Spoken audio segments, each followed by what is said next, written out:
And Patty, I asked you to do the true stories in real life, and we talk about this all the time, so it should be no big deal to you. And I'm going to get out of the picture. Take it away. All right. Thank you, Matt, and thank you for having me today. I've got a couple of things that I would like to read to you today, and I'm going to make some comments on them. These are true incidents that have happened, and according to the dates on this that I'm going to read, they happened first part of this year.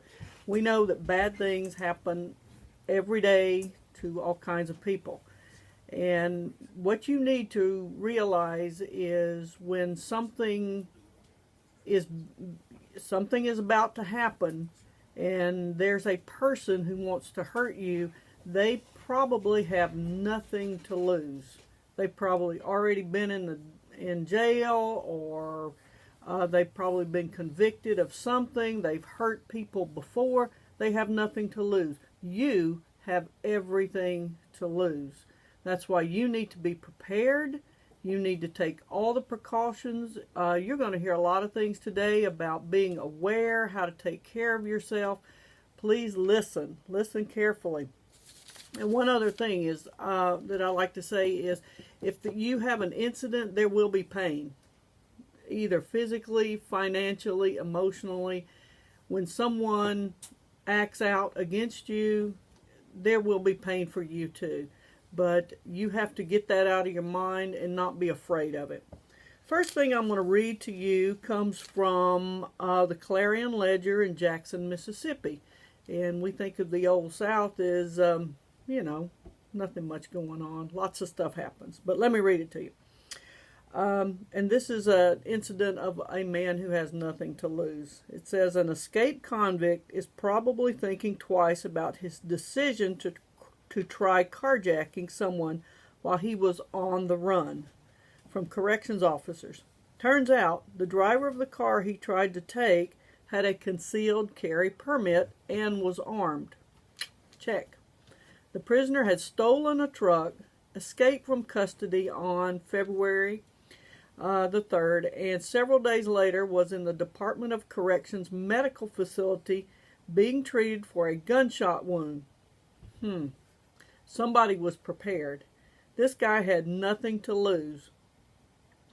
He had originally been imprisoned in 2003 on a 30-year sentence for armed robbery. This guy had nothing to lose. He didn't care. He was going to take whatever he could, and it didn't matter. But this person was prepared, and they took care of the situation. So, let me read the next one to you. And anybody who has a question about these, they can call in and talk to us.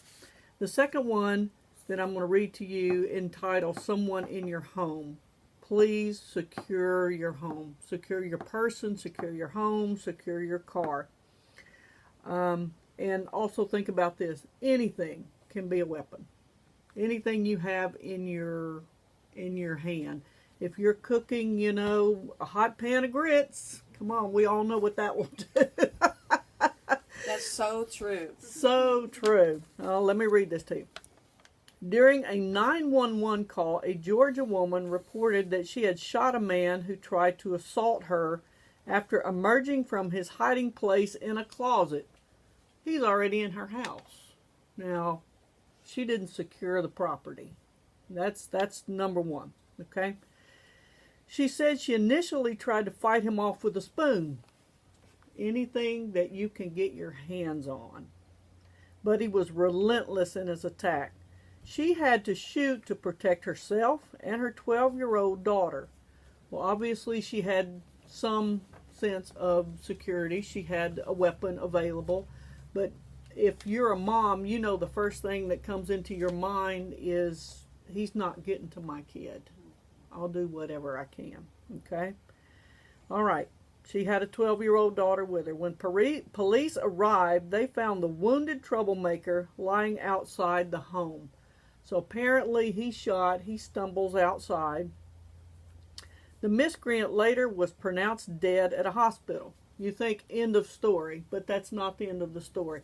There will be pain. Somebody will, a DA or a lawyer or somebody will come to you, and there will be not physical pain here for you, but maybe some financial and emotional pain. Let's see. He was later pronounced dead. Police identified him as a one-time child molester. Were her instincts correct? Absolutely. She got between her daughter and the trouble.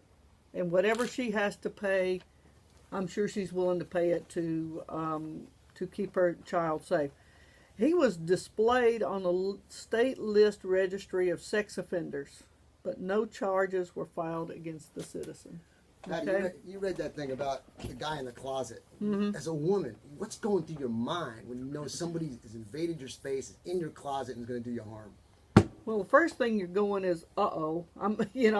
And I don't think you're afraid at first because your adrenaline is kicking in. I don't know, because I've heard some 911 calls. Yeah. You've got the difference between somebody who's freaking out and somebody who's calm, cool, and collected. I can see he was calm, cool, and collected, but there's a lot of people, due to lack of training, they just freak out. So Well, what's your slogan?